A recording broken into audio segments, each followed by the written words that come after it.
नमस्कार। दृष्टि आईएएस के ऑडियो आर्टिकल प्रोग्राम में आपका स्वागत है। आज का हमारा आर्टिकल द हिंदू में प्रकाशित लेख मैनेजिंग द ग्लोबल कॉमन्स और varsity launches book on global Commons के सम्मिलित सारांश पर आधारित है। इसमें टीम दृष्टि के इनपुट्स भी शामिल हैं। यह ऑडियो आर्टिकल जीएस पेपर 3 के पर्यावरण और पारिस्थितिकी खंड से जुड़ा है। तो आइए लेख की शुरुआत करते हैं। हमारे वीडियो अंग्रेजी में देखने के लिए फॉलो करें हमारा ही दूसरा यूट्यूब चैनल दृष्टि IAS English. Global Commons, threats and concerns. वैश्विक महामारी कोविड-19 ने एक बार फिर मानव जाति को अपने प्राकृतिक आवास और उसके रख रखाव से जुड़ी आवश्यकताओं और चुनौतियों के बारे में सोचने पर मजबूर कर दिया है। कुछ ऐसे ही विमर्श को रफ्तार देने के लिए हाल ही में पांडिचेरी यूनिवर्सिटी ने फ्रांस स्थित यूनिवर्सिटी सोरबोन पेरिस नॉर्ट के साथ मिलकर global Commons issues, concerns and strategies नामक एक पुस्तक का विमोचन किया। यह पुस्तक ग्लोबल कॉमन्स और हालिया दौर में मानव समाज से जुड़ी इसकी प्रासंगिकता के बारे में जानकारी देती है। एक ऐसे समय में जब ग्लोबल वार्मिंग और कोरोना महामारी जैसी विकराल वैश्विक आपदाओं के चलते विश्व की तमाम बड़ी अर्थव्यवस्थाएं अपने सबसे कठिन दौर से गुजर रही हैं, इस पुस्तक में मानव जीवन और लोगों की आजीविका को बनाए रखने में ग्लोबल कॉमन्स के महत्व को उजागर किया गया है। ऐसे में यह समझना जरूरी है कि ग्लोबल कॉमन्स का अर्थ क्या है और इसके अंतर्गत किन स्थानों और संसाधनों को शामिल किया गया है। आइए जानते हैं। पारंपरिक रूप से ग्लोबल कॉमन्स को हमारे ग्रह के उन हिस्सों के तौर पर परिभाषित किया गया है जो राष्ट्रीय न्यायालयों की सीमा से बाहर हैं और इन तक सभी देशों की पहुंच है। यानी इन संसाधनों का संबंध किसी एक व्यक्ति या समुदाय से न होकर पूरी मानवता से है। यूनाइटेड नेशंस के सतत विकास एजेंडा के मुताबिक ग्लोबल कॉमन्स के तहत गहरे समुद्र, वायुमंडल, अंटार्कटिका और आउटर स्पेस को शामिल किया गया है। इनके अलावा अगर बड़े पैमाने पर देखें तो ग्लोबल कॉमन्स के अंतर्गत हवा, पानी, मिट्टी, जैव विविधता और हमारे पूरे पर्यावरण को भी शामिल किया जा सकता है। ऐतिहासिक तौर पर समझें तो ग्लोबल कॉमन्स की अवधारणा डच मानवतावादी ह्यूगो ग्रोशियस के मेर लिबरम यानी सभी के लिए मुक्त समुद्र की संकल्पना पर आधारित है। ग्रोशियस का मानना था कि समुद्र जैसे विशाल संसाधन किसी व्यक्ति या किसी एक देश की निजी संपत्ति नहीं हो सकते और न ही इन पर किसी एक देश का अधिकार हो सकता है। यह एक ऐसा विचार था जिसका मकसद सभी के लाभ के लिए संसाधनों तक पहुंच की स्वतंत्रता को संरक्षित करना था। हालांकि बाद के वर्षों में ग्लोबल कॉमन्स की इस अवधारणा को विशेष तौर पर विकासशील देशों की पहल पर अंतर्राष्ट्रीय सहयोग एवं प्राकृतिक संपदा और संसाधनों के संरक्षण के नए कानून द्वारा बदल दिया गया और इन्हें राष्ट्रीय क्षेत्राधिकार की सीमाओं से परे माना गया। गौरतलब है कि 21वीं सदी में ग्लोबल कॉमन्स की अवधारणा का और अधिक विस्तार हुआ है और इसमें साइबर स्पेस को भी शामिल कर दिया गया है। ऐसे में यह जानना जरूरी है कि ग्लोबल कॉमन्स का संरक्षण मानव जीवन के लिए किस तरह से उपयोगी है। कॉमन्स शब्द की उत्पत्ति ब्रिटिश द्वीपों में मौजूद कॉमन लैंड यानी साझा भूमि से मानी गई है। इसमें घास के मैदान और चराई भूमि शामिल थी जिसका उपयोग लोग अपने पशुओं को चराने के लिए करते थे। इस भूमि पर किसी एक व्यक्ति का अधिकार नहीं था बल्कि यह सबके उपयोग के लिए उपलब्ध थी। लेकिन आने वाले समय में जब निजी संपत्ति की अवधारणा को बढ़ावा मिला तो सभी के लिए इस भूमि की उपलब्धता में कमी आने लगी और भूमि पर व्यक्तिगत अधिकारों के दावों में बढ़ोतरी देखने को मिली। इसी तरह वैश्विक स्तर पर कई ऐसे क्षेत्र और संसाधन मौजूद हैं जो सभी देशों की साझा विरासत माने जाते हैं। उदाहरण के तौर पर गहरे समुद्रों के संसाधन करोड़ों लोगों के लिए आजीविका उपलब्ध कराते हैं। इनमें बड़े पैमाने पर होने वाली फिशिंग, वोटिंग और समुद्री व्यापार जैसी उत्पादक गतिविधियां और रेयर अर्थ मेटल्स और बहुमूल्य धातुओं जैसे बहुत से दुर्लभ संसाधन शामिल हैं। आंकड़ों के मुताबिक वैश्विक आबादी का लगभग 1/3 हिस्सा अपने अस्तित्व के लिए कॉमन्स पर निर्भर है। साथ ही वैश्विक भूमि क्षेत्र का लगभग 65% हिस्सा कई रूपों में कॉमन्स के अंतर्गत आता है। कार्बन भंडारण के स्तर पर देखें तो कम से कम 2,93,000 मिलियन मीट्रिक टन कार्बन से ज़्यादा स्वदेशी लोगों और स्थानीय समुदायों की सामूहिक वनभूमि में संग्रहित है। आंकड़े बताते हैं कि वैश्विक स्तर पर परागण की प्रक्रिया में कॉमन्स का बहुत अधिक योगदान है और इसकी वैश्विक स्तर पर अनुमानित लागत लगभग 224 बिलियन डॉलर सालाना है। इसी तरह यदि भारत के संदर्भ में देखें तो पता चलता है कि भारत में कॉमन भूमि की उपलब्धता 48.69 मिलियन से 84.2 मिलियन हेक्टेयर के बीच है, जो भारत के कुल भौगोलिक क्षेत्रफल का लगभग 15 से 25% हिस्सा है। कॉमन्स पूल के संसाधन यानी हमारे साझे संसाधन गरीब भारतीय घरों की आय में प्रतिवर्ष लगभग 5 बिलियन डॉलर का योगदान करते हैं। भारत के लगभग 77% पशुधन को चराई आधारित ऐसी व्यापक प्रणालियों में रखा जाता है जो कॉमन्स पूल के संसाधनों पर निर्भर है। इसी तरह भारत की 53% दूध और 74% मांस की आवश्यकताओं को व्यापक कॉमन सिस्टम में रखे गए पशुधन से पूरा किया जाता है। लेकिन इन सभी लाभों के बावजूद वैश्विक स्तर पर कॉमन्स की उपलब्धता में लगातार गिरावट देखी जा रही है, जो भारत के साथ साथ पूरे विश्व की अर्थव्यवस्था और पर्यावरण को प्रभावित करेगी। ऐसे में यह समझना जरूरी है कि ग्लोबल कॉमन्स के सामने किस तरह की चुनौतियां हैं। वैसे तो ग्लोबल कॉमन्स का दायरा बहुत व्यापक है, लेकिन अंतर्राष्ट्रीय कानूनों के तहत जिन संसाधनों को ग्लोबल कॉमन्स में शामिल किया गया है, सबसे पहले हमें उनसे जुड़ी समस्याओं को समझना होगा। इनमें प्रमुख ग्लोबल कॉमन्स के अंतर्गत गहरे समुद्र, सी बेड्स, वायुमंडल, आउटर स्पेस, ध्रुवीय क्षेत्र और साइबर स्पेस शामिल हैं। सबसे पहले बात करें गहरे समुद्र की, तो इस क्षेत्र के लिए सबसे बड़ा खतरा इसके संसाधनों का अत्यधिक दोहन और समुद्रों में बढ़ते प्लास्टिक कचरे, प्रदूषकों और रसायनों के रूप में देखा जा सकता है। इसके अलावा इस क्षेत्र में विभिन्न देशों के द्वारा किए जाने वाले संप्रभुता के दावे, जल सीमा विवाद और मालवाहक एवं अन्य जहाज़ों को समुद्री लुटेरों द्वारा किया जाने वाला नुकसान इस क्षेत्र की कुछ प्रमुख चुनौतियों में शामिल हैं।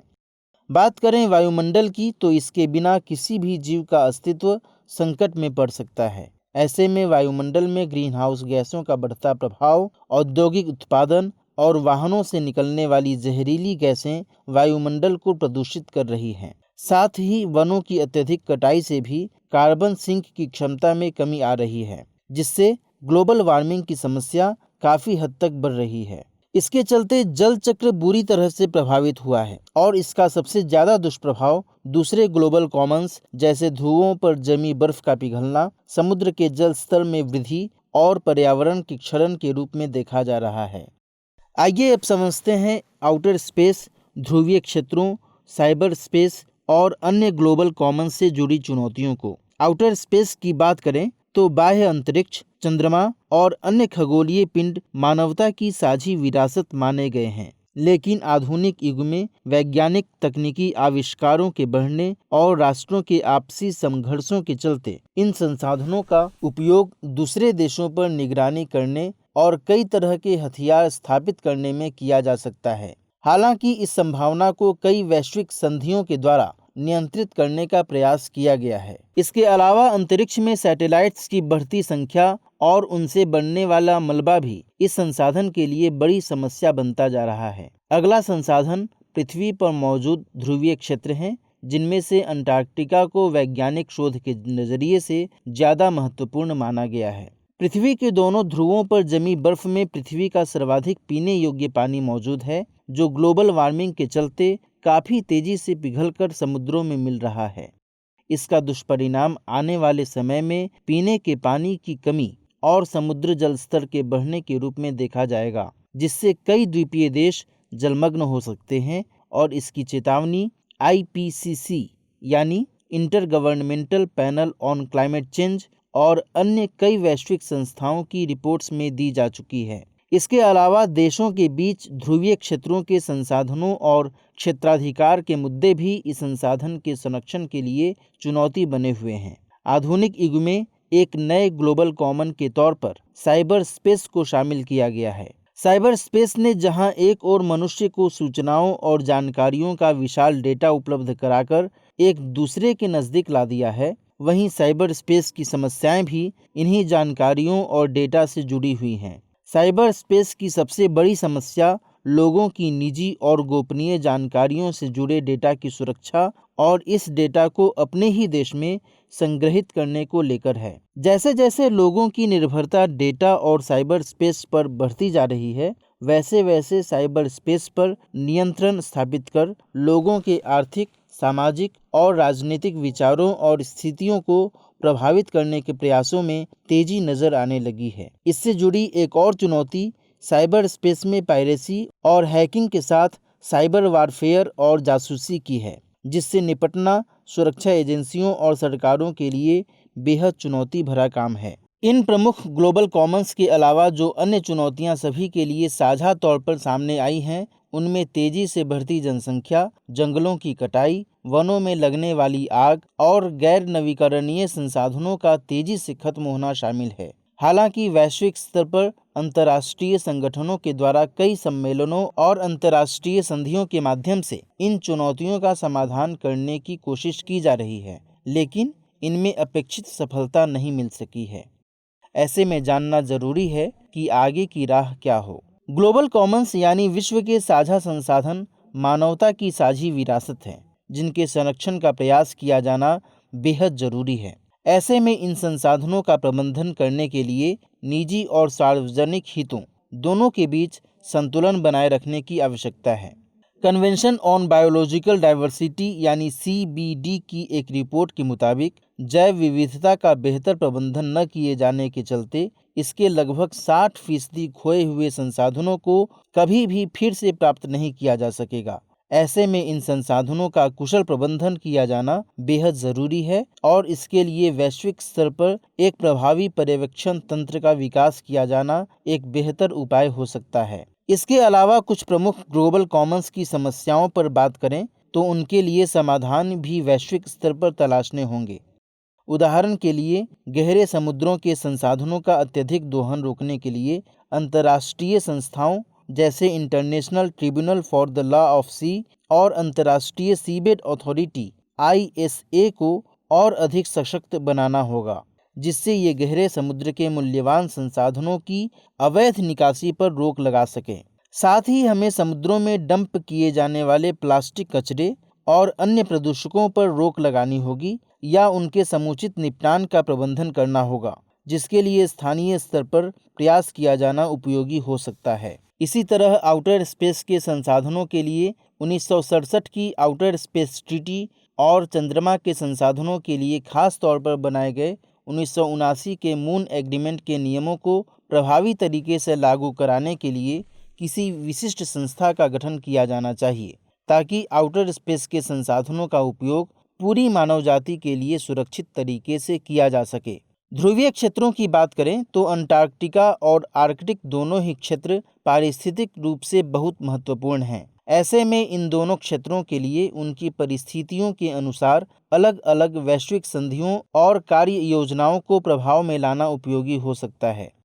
गौरतलब है कि इस समय अंटार्कटिका के लिए 1959 की अंटार्कटिका संधि लागू है और आर्कटिक क्षेत्र के लिए आर्कटिक परिषद 8 प्रमुख देशों के अंतर्गत एक उच्च स्तरीय मंच के तौर पर कार्यरत है, लेकिन अभी भी वैश्विक स्तर पर इसे UN जैसी अंतर्राष्ट्रीय संस्था के अंतर्गत लाने की मांग होती रही है, ताकि इसके कार्यों में और अधिक पारदर्शिता और प्रभावशीलता सुनिश्चित की जा सके। इसी तरह हमारा वायुमंडल सही अर्थों में एक ग्लोबल कॉमन के तौर पर उपयोग किया जाता है। ऐसे में इसका संरक्षण किया जाना बेहद जरूरी है। वायुमंडल से जुड़ी चुनौतियों में सबसे प्रमुख ग्रीन हाउस गैसों का उत्सर्जन और वायु प्रदूषण है। ऐसे में सभी देशों को पेरिस जलवायु समझौते की शर्तों को प्रभावी तरीके से लागू करना होगा। साथ ही ट्रांस बाउंड्री वायु प्रदूषण को रोकने, ओजोन परत को सुरक्षित रखने और जलवायु परिवर्तन पर अंकुश लगाने के लिए सभी देशों को प्रभावी नीतियों और उनके कार्यान्वयन के स्तर पर मिलकर प्रयास करने होंगे। इसी तरह साइबर स्पेस से जुड़ी चुनौतियों जैसे डेटा की सुरक्षा, उपयोग और इसके भंडारण के लिए सरकारी और निजी भागीदारों को साथ आना होगा। साथ ही उपभोक्ताओं के हितों को ध्यान में रखते हुए इसकी सुरक्षा से जुड़े कुछ कड़े नियम लागू करने होंगे। इसके अलावा साइबर स्पेस के प्रबंधन के लिए वैश्विक स्तर पर तकनीक साझा करने एवं स्थानीय स्तर पर डेटा भंडारण के साथ इसकी सुरक्षा के उपाय करने होंगे। कुल मिलाकर देखें तो ग्लोबल कॉमन्स की स्थितियों का प्रबंधन वैश्विक और स्थानीय दोनों ही लेवल्स पर करना होगा, जिसमें जमीन से जुड़े लोगों के साथ तकनीक के जानकारों और वित्तीय संस्थाओं की भूमिका प्रमुख होगी। हमें ये समझना होगा कि प्रकृति के द्वारा मनुष्य को प्रदान किए गए सभी संसाधन बहुमूल्य हैं और उनका उपयोग किए जाने की एक सीमा है। ऐसे में ज़रूरी होगा कि हम अपने साझे संसाधनों का उतना ही उपयोग करें जितने में वो फिर से नवीनीकृत यानी रिन्यू किए जा सकें। संयुक्त राष्ट्र के सतत विकास लक्ष्य भी इसी दिशा में उठाए गए कदम हैं, ताकि सभी के लिए सतत भोजन, पानी, शिक्षा, स्वास्थ्य और आजीविका के साधन उपलब्ध कराए जा सकें। इसके अलावा ग्लोबल कॉमन्स का सही उपयोग, कुशल प्रबंधन और साझाकरण सभी के लिए संसाधनों की उपलब्धता सुनिश्चित करते हुए कोविड-19 जैसी महामारी और ग्लोबल वार्मिंग जैसी बड़ी समस्याओं से निपटने में एक प्रभावशाली कदम साबित हो सकता है। तो आइए नोट करते हैं आज का सवाल। सवाल है, ग्लोबल कॉमन्स क्या हैं? वर्तमान दौर में ग्लोबल कॉमन्स की उपलब्धता में गिरावट आने के कारणों का उल्लेख करते हुए इनके संरक्षण के उपाय सुझाइए।